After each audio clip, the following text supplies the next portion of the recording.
Hi friends, ಎಲ್ಲರಿಗೂ ನಮಸ್ತೆ. ಮುದ್ದು ಸೊಸೆ ಮುಂದಿನ ಸಂಚಿಕೆಯಲ್ಲಿ ಏನಾಗುತ್ತೆ ನೋಡೋಣ ಬನ್ನಿ. ನೋಡೋದಕ್ಕೂ ಮುಂಚೆ ಯಾರು ವಿನೋದ ವೈಎಂ ವ್ಲಾಗ್ಗೆ ಸಬ್ಸ್ಕ್ರೈಬ್ ಆಗಿಲ್ವೋ ಪ್ಲೀಸ್ ಸಬ್ಸ್ಕ್ರೈಬ್ ಆಗಿ, ಲೈಕ್ ಮಾಡಿ, ಶೇರ್ ಮಾಡಿ, ಕಮೆಂಟ್ ಮಾಡಿ, ಬೆಲ್ಲೈಕಾನ್ ಆಲ್ ಅಂತ ಒತ್ತಿ ಫ್ರೆಂಡ್ಸ್. ಇತ್ತ ವಿದ್ಯಾ ಏನವ್ವ ಕ್ವಾಟ್ಲೆ ಅಣ್ಣಯ್ಯ ಬರಲೇ ಇಲ್ಲ ಅಂತ ಕುತ್ಕೊತ ಇರ್ತಾಳೆ ಹೇಳ್ಕೊಂಡು. ಅತ್ಕಮ್ಮ ಅಂದ್ಕೊಂಡು ಕ್ವಾಟ್ಲೆ ಬರ್ತಾನೆ. ಅಣ್ಣಯ್ಯ ಎಲ್ಲಿಗೆ ಹೊಂಟೋಗಿದ್ರಿ, ಯಾಕೆ ಇಟ್ಟೊಂದು ಲೇಟ್ ಆಯಿತೋ ಅಂತ ಕೇಳ್ತಿರ್ತಾಳೆ ವಿದ್ಯಾ. ಅತ್ಕಮ್ಮ ಆ ವಿಷಯ ಆಮ್ಯಾಕಿರಲಿ, ಫಸ್ಟು ಹೊಟ್ಟೆ ಹಸಿತೈತೆ, ಊಟ ಹಾಕಿ. ರತ್ನಕ್ಕ ಊಟ ಬಡಿಸಿ ಅಂತ ಹೋಗಿ ಕುತ್ಕೊಂಡು ಎಲೆ ಎಲ್ಲ ಹಾಕಿಸ್ಕೊಂಡು ಊಟ ಮಾಡ್ತಾನೆ ಕ್ವಾಟ್ಲೆ. ಊಟ ಮಾಡಿ ಸಂತೃಪ್ತಿ ಆಯಿತು ಅಂತ ಕೈ ತೊಳ್ಕೊಬರೋದಕ್ಕಂತ ಹೋಗ್ತಾನೆ ಕ್ವಾಟ್ಲೆ. ಇತ್ತ ಸಾವಿತ್ರಿ ದರಿದ್ರ ಆಡು ನಮ್ಮ ಪ್ಲ್ಯಾನ್ನೆಲ್ಲ ತಲೆ ಒದರದೆ ಉಲ್ಟಾ ಮಾಡಿಬಿಡ್ತು. ಎಷ್ಟು ಸತಿ ಹೇಳ್ದೆ ತಲೆ ಒದ್ರು ಅಂತ, ನನ್ನ ಮಾತು ಕೇಳ್ದೆ ನನಗೆ ಅವಮಾನ ಮಾಡಿಬಿಡ್ತು ಅಂತ ಸಾವಿತ್ರಿ ಹೇಳ್ತಾಳೆ. ಓಹೋ, ಅದು ನೀನು ಸಾಕಿರೋ ಆಡಲ್ವೇ, ಅದಕ್ಕೆ ಅದು ನಿನ್ನ ಮಾತು ಕೇಳ್ಬಿಡ್ತದೆ ಅಲ್ವೇ, ಮಾಡೋ ಎಡವೆಟ್ಟೆಲ್ಲ ಮಾಡಿಬಿಟ್ಟು ಇವಾಗ ಆಡನ್ನ ಬೈಕೊಂಡು ಕೂತಿದ್ಯಲ್ಲ ಅಂತ ವಿನಂತಿ ಹೇಳ್ತಾಳೆ. ಲೇ, ನಾನೇನೇ ಎಡವಟ್ಟು ಮಾಡಿದೆ ಅಂತಾಳೆ ಸಾವಿತ್ರಿ. ಊರು ಜನಕ್ಕೆ ಬಾಡೂಟ ಹಾಕ್ಸ್ತೀವಿ ಅಂತ ಮಾತ್ರ ಅರಸ್ಕೊಂಡಿದ್ದೀವಿ ಅಂತ ಅನ್ನೋದು ಬಿಟ್ಬಿಟ್ಟು ಆಡ್ ಬಲಿ ಕೊಡ್ತಿದ್ದೀವಿ ಅಂತ ಯಾಕೆ ಹೇಳ್ದೆ? ತಾಯಿ ಗಜಗೌರಿ, ನೀನೇನಾದರೂ ಹಂಗೆ ಹೇಳ್ದೆ ಹೋಗಿದ್ದಿದ್ರೆ ಹೆಂಗೂ ತರಿಸ್ಬಿಟ್ಟು ಅಡುಗೆ ಮಾಡಿ ಜನಕ್ಕೆಲ್ಲ ಹಾಕಿ ಅವಳು ಮುಯ್ಯೂಟನ ತಪ್ಪಿಸ್ಬೋದಿತ್ತು. ಅದು ಅಲ್ಲದೆ ದೇವ್ರಿಗೆ ಬಲಿ ಕೊಡ್ತೀವಿ ಅಂದಿದ್ದಕ್ಕೆ ದೇವ್ರ ಅನುಮತಿ ಇಲ್ದಿದ್ದಂಗೆ ನಾವು ಸೋಲಂಗೆ ಮಾಡಿ ಕೊನೆಗೆ ದೊಡ್ಡ ಮಾವನ ಹತ್ರನೂ ಬೈಸ್ಕೊಳಂಗೆ ಮಾಡಿಬಿಟ್ಟೆ ಅಂತ ವಿನಂತಿ ಬೈತಿರ್ತಾಳೆ. ಲೇ, ನನಗೊಂಥರ ಚಿಂತೆ ಆದರೆ ನಿನಗೊಂಥರ ಚಿಂತೆ ಅಲ್ಲೇ ಅಂತ ಸಾವಿತ್ರಿ ಹೇಳ್ತಾಳೆ. ಸಾವಿತ್ರಿ ಅವ್ರಿಗೆ ಏನೋ ಚಿಂತೆ ಅಂತ ವಿನಂತಿ ಕೇಳ್ತಾಳೆ. ಅಲ್ಲ, ನಮ್ಮ ಬಾಡೂಟಕ್ಕೆ ಬಂದವರೆಲ್ಲ ಇಲ್ಲಿ ಊಟ ಇಲ್ಲ ಅಂತ ಆ ಊಟಕ್ಕೆ ಹೊಂಟೋದ್ರಲ್ಲ, ಅದರಿಂದ ಅವಳು ಅನ್ಕೊಂಡಿರೋ ಅಷ್ಟು ದುಡ್ಡು ಸಿಕ್ಬಿಟ್ಟಿದ್ರೆ ಏನು ಕತೆ ಅಂತ ಹೇಳ್ತಾಳೆ ಸಾವಿತ್ರಿ. ಅದಕ್ಕೆ ಕಣೆ ಸಾವಿತ್ರಿ, ಮೊದಲೇ ಅವರು ಪುಗ್ಸಟ್ಟೆ ಬಾಡೂಟ ಸಿಗ್ತೈತೆ ಅಂತ ಬಂದಿದ್ದವರು, ಏನೋ ಗತಿ ಇಲ್ಲ ಅಂತ ಹೋಗಿ ಊಟ ಮಾಡಿಬಿಟ್ಟು 10-20 ಕೊಟ್ಟಿರ್ತಾರೆ. ಅದರಿಂದ ಲಕ್ಷ ಇರಲಿ, ಅವಳು ಅಡುಗೆ ಖರ್ಚು ಮಾಡಿದ್ದಾಳಲ್ಲ ಅದು ಕೂಡ ಸಿಗಾಕಿಲ್ಲ ಅಂತ ವಿನಂತಿ ಹೇಳ್ತಾಳೆ. ಅಂದರೆ ನಾವು ಸೌಟಾಕಿ ಅಲ್ಲಾಡಿಸ್ತಿದ್ರೇನು ಅವಳು ಓದಬೇಕು ಅನ್ನೋದು ಬಾಡು ಬೇಕಿಲ್ಲ ಅನ್ನಂಗಾಯ್ತು ಅಂತ ಸಾವಿತ್ರಿ ಹೇಳ್ತಾಳೆ. ಹೌದು ಮತ್ತೆ ಅಂತಾಳೆ ವಿನಂತಿ. ಇತ್ತ ಕ್ವಾಟ್ಲೆ, ಅದ್ಕೆಮ್ಮ ಊಟ ಅಂತ ಅದ್ಭುತ, ನೀವೆಲ್ಲ ಕುತ್ಕೊಳ್ಳಿ, ನಾನು ಬಡಿಸ್ತೀನಿ, ಎಲೆ ಎತ್ಬಿಡಿ ಅಂತ ಹೇಳ್ತಿರ್ತಾನೆ. ಅಣ್ಣಯ್ಯ ನಮ್ಮನೆಯವರೇ ಅಲ್ವೇ, ಆಮೇಲೆ ಊಟ ಮಾಡಿದ್ರೆ ಆಯಿತು ಬಿಡಿ ಅಂತ ವಿದ್ಯೆ ಹೇಳ್ತಾಳೆ. ಅದ್ಕೆಮ್ಮ ಎಂಜಲೇಲೆ ಮುಂದೆ ಊಟ ಕುತ್ಕೊಂಡು ಮಾಡಬಾರ್ದು ಅಂತ ಆಗಲೇ ಅಮ್ಮಮ್ಮ ಹೇಳಿಲ್ವೇ, ಸರಿ ನೀವು ಬೇಗ ಎತ್ಬಿಡಿ ಅಂತ ಕ್ವಾಟ್ಲೆ ಹೇಳ್ತಾನೆ. ವಿದ್ಯಾ ಅವ್ವ ಅಂತ ಕೂಗಿ ಎಲೆ ಎತ್ತಿದ್ರೆ ಅಲ್ಲಿ ದುಡ್ಡಿರುತ್ತೆ. ವಿದ್ಯಾ ಆ ಎಣ್ಣನ ತಗೊಂಡು ಕೈಯಲ್ಲಿ, ಏನಣ್ಣಯ್ಯ ಇದು ಅಂತ ಕೇಳ್ತಾಳೆ. ಏನಣ್ಣ ಅಂತಂದರೆ, ಮುಯ್ಯೂಟ ಮಾಡಿ ದುಡ್ಡು ಮಡಗಿವ್ನಿ, ನೀನು ಯಾಕೆ ಏನು ಅಂತ ಸುಮ್ಕೆ ಕೇಳ್ದೆ ಎತ್ತು ಮಡಿಕೋಬೇಕು ಅಂತ ಕ್ವಾಟ್ಲೆ ಹೇಳ್ತಾನೆ. ಅಲ್ಲ ಕಣಪ್ಪ, ನೀನು ನಮ್ಮನೆಯವನಾಗಿ ಅಂತಿರ್ತಾಳೆ ರತ್ನಕ್ಕ. ಅರ್ಧ ಗಂಟೆ ಮುಂಚೆ ನಾನು ಈ ಮುಯ್ಯೂಟ ಮಾಡಿದವನು ಈ ಮನೆಯವನಯ್ಯ, ಆದರೆ ಈಗ ಮುಯ್ಯೂಟ ಮಾಡಿರೋ ಊರು ಮನುಷ್ಯ ಅಂತ ಕ್ವಾಟ್ಲೆ ಹೇಳ್ತಾನೆ. ಅಣ್ಣಯ್ಯ, ನಿಮ್ಗಿಷ್ಟೊಂದು ದುಡ್ಡು ಎಲ್ಲಿಂದ ಬಂತು ಅಂತಾಳೆ ವಿದ್ಯಾ. ಅಯ್ಯೋ ಅತ್ಕೆಮ್ಮ, ಭಯ ಪಡಬೇಡಿ, ಈ ದುಡ್ಡನ್ನ ಯಾರಿಗೋ ಮೋಸ ಮಾಡಿ ಸಾಲ ಮಾಡಿ ತಂದಿಲ್ಲ, ನಾನು ಕಷ್ಟಪಟ್ಟು ದುಡ್ದು ತಂದಿರೋದು ಅಂತ ಕ್ವಾಟ್ಲೆ ಹೇಳ್ತಾನೆ. ಅಲ್ಲ ಅಣ್ಣಯ್ಯ, ತಿಂಗಳ ಪೂರ್ತಿ ದುಡ್ದಿರೋ ದುಡ್ಡನ್ನ ನನಗೆ ಕೊಟ್ಬಿಟ್ರೆ ಹೆಂಗೆ ಅಂತಾಳೆ ವಿದ್ಯಾ. ಅಯ್ಯೋ ಅತ್ಕೆಮ್ಮ, ಪೂರ್ತಿ ಕೊಡೋದಕ್ಕೆ ನಾನೇನು ದಡ್ಡ ಅನ್ಕೊಂಡ, ಇನ್ನೋಡು ನನಗೆ ಬೇಕಾಗಿರೋ 3,000 ಖರ್ಚಿಗೆ ಮಾಡಿಕೊಂಡು ನಿನ್ಗೆ 22,000 ಕೊಟ್ಟಿವ್ನಿ ಅಂತ ಕ್ವಾಟ್ಲೆ ಹೇಳ್ತಾನೆ.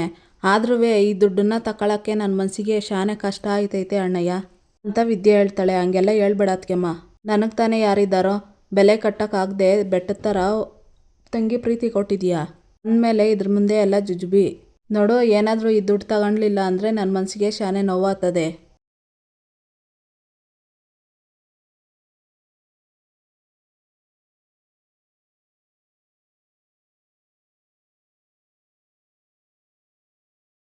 ಅದ್ಕೆಮ್ಮ, ನೀನು ಎಂಥ ಸ್ವಾಭಿಮಾನಿ ಅಂತ ನನಗೆ ಗೊತ್ತು. ನಾನೇನಾದರೂ ಹಂಗೆ ದುಡ್ಡು ಕೊಟ್ಟರೆ ಇಸ್ಕೊಳಕ್ಕಿಲ್ಲ ಅಂತಲೇ ನಾನು ಊಟ ಮಾಡಿ ಅಲ್ಲಿ ಮಡಗಿದ್ದು. ಅಜ್ಜವ್ವ ಮತ್ತು ಅತ್ತೆ ಹತ್ರ ಇರೋದ್ರಲ್ಲಿ ಒಂದು ಅರ್ಥ ಅದೇ, ಆದರೆ ಇದನ್ನು ಮಾತ್ರ ಬೇಡ ಅನ್ಬಾರ್ದು ಅತ್ಗೆಮ್ಮ ಅಂತಿರ್ತಾನೆ ಕ್ವಾಟ್ಲೆ. ನನ್ನ ಮಕ್ಕಳಿಗೆ ಒಂದು ಅಣ್ಣ ಇಲ್ವಲ್ಲ ಅಂತ ಕೊರಗ್ತಾ ಇದ್ದೆ, ಆದರೆ ಅದ್ಯಾವರು ನಿನ್ನ ರೂಪದಲ್ಲಿ ಆ ಕೊರತೆನ ನೀಗಿಸ್ಬಿಟ್ಟ. ಜೊತೆಗೆ ಹುಟ್ಟದೇ ಇದ್ರೂ ಅಣ್ಣನಾಗಿ ಪ್ರೀತಿ ಕೊಡ್ತವನೆ, ಬೇಡ ಅನ್ಬೇಡ ತಕ್ಕ ಅಂತ ರತ್ನ ಹೇಳ್ತಿರ್ತಾಳೆ. ತಗೊಳ್ಳಿ ಅತ್ಕೆಮ್ಮ ಅಂತ ಹೇಳ್ತಿರ್ತಾನೆ ಕ್ವಾಟ್ಲೆ. ಸರಿ ಅಣ್ಣಯ್ಯ ಅಂತ ಕಣ್ಗೊತ್ಕೊಂತಿರ್ತಾಳೆ ದುಡ್ಡನ್ನ ವಿದ್ಯಾ. ಆಗೋಯ್ತು ಅತ್ಕೆಮ್ಮ, ಕೊನೆಗೂ ನೀನು ಮುಯ್ಯೂಟ ಮಾಡಿ 1 ಲಕ್ಷ ಸಂಪಾದನೆ ಮಾಡಿ ನೀನು ಗೆದ್ಬಿಟ್ಟೆ ಅತ್ಕೆಮ್ಮ. ರತ್ನಕ್ಕ, ಇನ್ನು ಮುಂದೆ ನಮ್ಮ ಅತ್ಕೆಮ್ಮ ಬರೀ ಅತ್ಕೆಮ್ಮ ಅಲ್ಲ, ಡಾಕ್ಟ್ರು ವಿದ್ಯಾ ಅಂತ ಕ್ವಾಟ್ಲೆ ಹೇಳ್ತಿರ್ತಾನೆ. ಅಣ್ಣಯ್ಯ ಅಂತ ಹತ್ಕೊಂಡು ತಪ್ಕೊಂತಾಳೆ ವಿದ್ಯಾ ಕ್ವಾಟ್ಲೆನ. ಅತ್ಕೆಮ್ಮ, ಇದು ನೀನು ಸಂಕಟ ಪಡೋ ಟೈಮಲ್ಲ, ಸಂತೋಷ ಪಡೋ ಟೈಮು. ಅತ್ಕೆಮ್ಮ, ನೀನು ನಂಬಿದ್ದ ದೇವರು ಕೈ ಬಿಡಲಿಲ್ಲ, ಇನ್ಮೇಲೆ ನೀನು ಡಾಕ್ಟ್ರ್ ಆಗೋದನ್ನು ಯಾರೂ ತಡೆಯೋಕ್ಕಾಗಕ್ಕಿಲ್ಲ.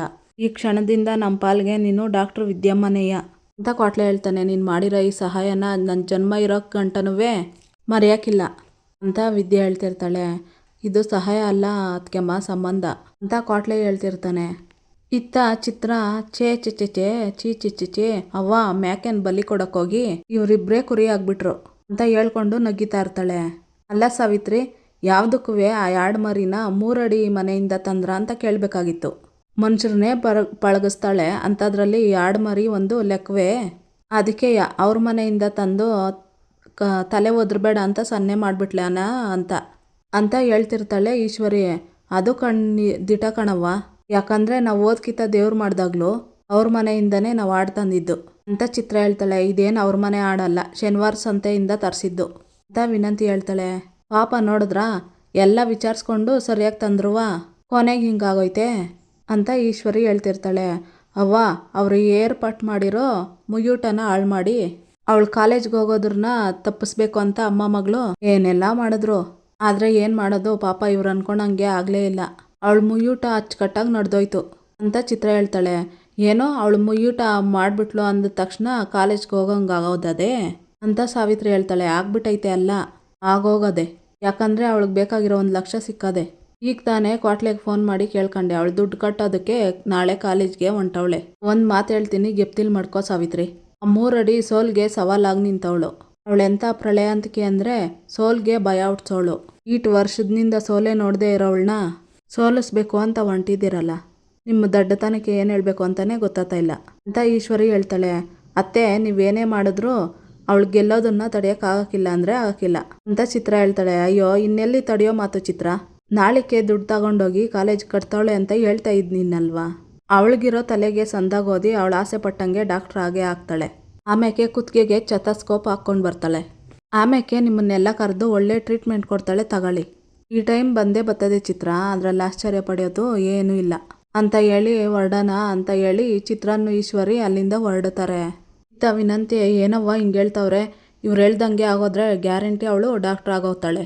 ಹಂಗೇನಾದರೂ ಆಗೋದ್ರೆ ಮಾವಯ್ಯ ಕ್ಷಮಿಸಿ ನನ್ನ ಸೊಸೆ ಡಾಕ್ಟ್ರ್ ಆಗೋವಳೆ ಅಂತ ಅಟ್ಟಿಗೆ ಕರ್ಕೊಂಬಂದ್ಬಿಡ್ತಾರೆ ಅಂತ ವಿನಂತಿ ಹೇಳ್ತಾಳೆ. ಅವಳು ಡಾಕ್ಟ್ರ್ ಆದರೆ ತಾನೇ ಇದೆಲ್ಲ ನಡೆಯೋದು. ನಾನು ಅವಳನ್ನ ಡಾಕ್ಟ್ರ್ ಆಗೋಕ್ಕೆ ಬಿಡೋಕ್ಕಿಲ್ಲ ನೋಡು ಅಂತ ಸಾವಿತ್ರಿ ಹೇಳಿ ಪ್ಲ್ಯಾನ್ ಮಾಡ್ತಿರ್ತಾರೆ. ಇತ್ತ ವಿದ್ಯೆಯವರೆಲ್ಲ ಪೂಜೆ ಮಾಡ್ತಾ ಇರ್ತಾರೆ, ನಮಸ್ಕಾರ ಮಾಡಿಕೊಂಡು ಬೇಡ್ಕೊತಿರ್ತಾರೆ ದೇವ್ರನ್ನ. ದೇವ್ರೇ, ನಿನ್ನನ್ನು ನಂಬಿದ್ದಕ್ಕೆ ನನಗೆ ಫೀಸ್ ಕಟ್ಟೋದಕ್ಕೆ ಸಹಾಯ ಮಾಡಿಬಿಟ್ಟೆ ದುಡ್ಡನ್ನ ಅಂತ ಹೇಳಿ ಮನಸ್ಸಿನಲ್ಲಿ ಅಂದ್ಕೊಂಡು ನಮಸ್ಕಾರ ಹಾಕ್ಕೊಳ್ತಿರ್ತಾಳೆ ವಿದ್ಯಾ. ಈಗ ಇದನ್ನು ಕಾಲೇಜಿಗೆ ತಗೊಂಡೋಗಿ ಕಟ್ಟಿ ನಾನು ಡಾಕ್ಟ್ರ್ ಆಗೋದಕ್ಕೆ ಅನುಮತಿ ಕೊಡಪ್ಪ ಅಂತ ಅನ್ಕೊತಿರ್ತಾಳೆ ವಿದ್ಯಾ. ದೇವರಿಗೆ ಪೂಜೆ ಮಾಡಿ ಮಂಗಳಾರತಿ ಮಾಡಿ ಎಲ್ರಿಗೂ ಕೊಡ್ತಿರ್ತಾಳೆ ಮಂಗಳಾರತಿ. ರತ್ನ, ಅವ್ವ ಹೊರಡೋದೆ ಅಂತಾಳೆ ವಿದ್ಯಾ. ರತ್ನ ತಲೆ ಅಲ್ಲಾಡಿಸ್ತಾಳೆ. ಅಜ್ಜಮ್ಮನ ಕಾಲಿಗೆ ಬಿದ್ದು ಆಶೀರ್ವಾದ ತಗೊತಾಳೆ ವಿದ್ಯಾ. ಇವಾಗ ನೀನು ಬಸ್ರಿ, ಇಂಥ ಟೈಮಲ್ಲಿ ಬಿಸಿಲಲ್ಲಿ ಬಸ್ಸಲ್ಲಿ ಓಡಾಡೋದು ಸಂದಾಕಿರಲ್ಲ ಕಣವ, ಆಯಾಸ ಆಗ್ತದೆ. ಅದಕ್ಕೆ ಅದೆಲ್ಲಿ ಅಂತ ಹೇಳಿದ್ರೆ ನಾನು ನಿಮ್ಮವ್ವ ಹೋಗಿ ಕಟ್ಬಿಟ್ಟು ಬರ್ತೀರಿ ಅಂತ ವಿದ್ಯೆಯವ್ರ ಅಜ್ಜಿ ಹೇಳ್ತಾರೆ. ಅಜ್ಜಿ, ಹಂಗೆಲ್ಲ ಬೇರೆಯವರು ಹೋಗಿ ಕಟ್ಟೋಕ್ಕಾಗಕ್ಕಿಲ್ಲ, ಅಲ್ಲಿ ಡಾಕ್ಯುಮೆಂಟ್ಸು ವೆರಿಫಿಕೇಷನು ಮತ್ತೆ ಸೈನ್ ಎಲ್ಲ ಮಾಡೋದಿರ್ತೈತೆ. ಅದಕ್ಕೆ ನಾನೇ ಖುದ್ದಾಗಿ ಹೋಗ್ಬೇಕು. ಅದು ಅಲ್ದೇನೆಯ ಇವತ್ತೊಂದು ದಿವಸ ನೀವು ಹೋಗಿ ಕಟ್ಬಿಟ್ಟು ಬರ್ತೀರಾ, ಆಮೇಲೆ ಕಾಲೇಜ್ಗೆ ನಾನೇ ಅಲ್ವೇ ಹೋಗ್ಬೇಕಾಗಿರೋದು. ಏನೂ ಆಗೋಕ್ಕಿಲ್ಲ ಅಜ್ಜಿ, ನಾನು ಹೋಗ್ಬಿಟ್ಟು ಬರ್ತೀನಿ ಬಿಡು ಅಂತಾಳೆ ವಿದ್ಯಾ. ಸರಿ ಕಣವ್ವ ಅಂತಾಳೆ ವಿದ್ಯೆಯವ್ರ ಅಜ್ಜಿ. ಅಕ್ಕ, ನೀನು ಇವಾಗ ಡಾಕ್ಟ್ರ್ ಆಗೋಕ್ಕೆ ಅಡ್ಮಿಷನ್ ಫೀಸ್ ಕಟ್ಟೋದಕ್ಕೆ ಹೋಗ್ತಾ ಇದೀಯಾ. ಇದೊಂದು ಅಡ್ಮಿಷನ್ ಆಗಿಬಿಟ್ರೆ ನೀನು ಅರ್ಧ ಡಾಕ್ಟ್ರ್ ಆದಂಗೆಯ.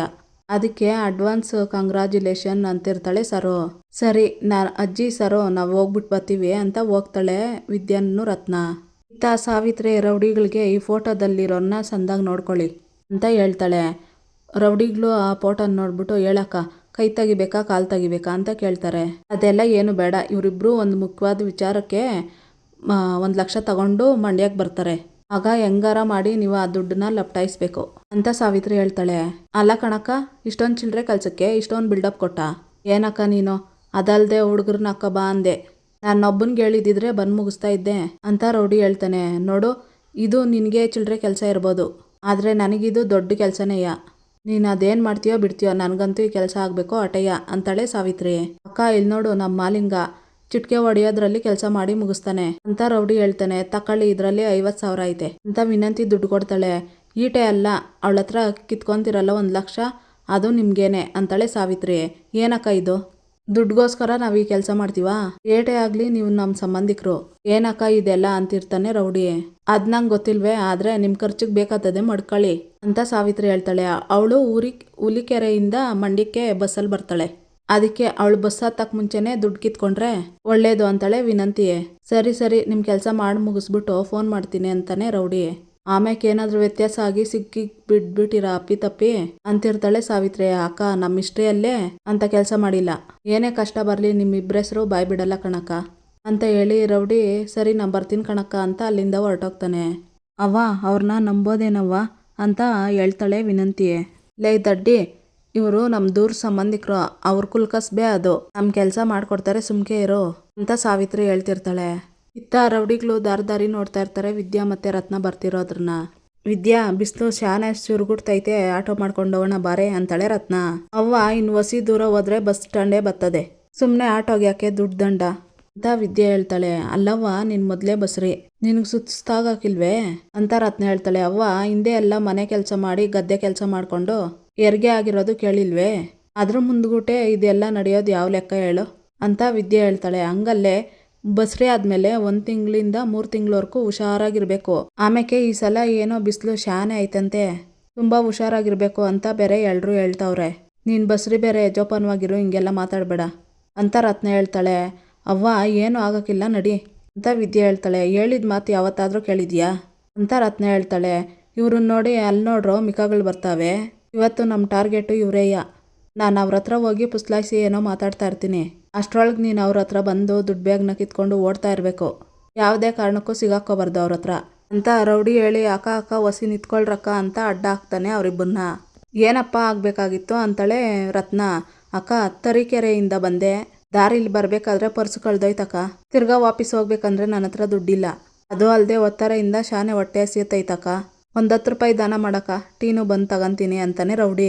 ಈಗ ನಿಮಗೆ ಹೊಟ್ಟೆ ತುಂಬ ಊಟ ಬೇಕು ಅಂತಿರೋವಾಗ ಟೀ ಬನ್ನಿ ಯಾಕೆ, ನಮ್ಮ ಕೂಟ ಬನ್ನಿ, ಹೊಟ್ಟೆ ತುಂಬ ಊಟ ಕೊಡಿಸ್ತೀವಿ, ಆದರೆ ದುಡ್ಡು ಮಾತ್ರ ಕೊಡೋಕ್ಕಿಲ್ಲ ಅಂತಾಳೆ ವಿದ್ಯಾ. ಇವನಿಗೆ ಊಟ ತಿಂಡಿ ಕೊಡಿಸೋದಕ್ಕೆ ನಮಗೆ ಬೇರೆ ಕ್ಯಾಮೆ ಇಲ್ವೇ, ಇರು ಒಂದು 10 ರೂಪಾಯಿ ಕೊಡ್ತೀನಿ ಅಂತ ಬ್ಯಾಗಲ್ಲಿ ಎತ್ತಿ ಕೊಡ್ತಿರ್ತಾಳೆ. 10 ರೂಪಾಯಿನ ಕಿತ್ಕೊಂಡು ಹೊಂಟೋಗ್ತಾನೆ. ಅಯ್ಯೋ ಕೊಡಕ್ಕ ಅಂತೇಳಿ. ಅಯ್ಯೋ ಪಾಪದೋನೆ ಒಟ್ಟಿಗಿಟ್ಟಿಲ್ಲ ಅಂತ ಇದ್ದ, ಇಷ್ಟೊಂದು ಶಕ್ತಿ ಎಲ್ಲಿ ಬಂತು ಅಂತ ಅಂತಿರ್ತಾಳೆ ರತ್ನ. ಅಲ್ಲಿದ್ದ ರೌಡಿಗಳು ಬ್ಯಾಗ್ನೇ ಕಿತ್ಕೊಂಡು ಹೊರಟೋಗ್ತಾರೆ. ಕಳ್ಳ ನಿಂತ್ಕೊಳ್ರು ಅಂತ ವಿದ್ಯಾನನ್ನು ರತ್ನ ಓಡಿ ಹೋಗ್ತಿರ್ತಾರೆ. ಅಯ್ಯೋ ನನ್ನ ದುಡ್ಡು ಕಿತ್ಕೊಂಡು ಓಡೋತವ್ರೆ, ಯಾರಾದರೂ ಹಿಡ್ಕೊಳ್ಳಿ ಅಂತಿರ್ತಾಳೆ ವಿದ್ಯಾ. ದುಡ್ಡು ಪರ್ಸು ಅಂತ ಅನ್ಕೊಂಡು ತಲೆ ಸುತ್ತಿ ಬೀಳ್ತಾಳೆ ರತ್ನ.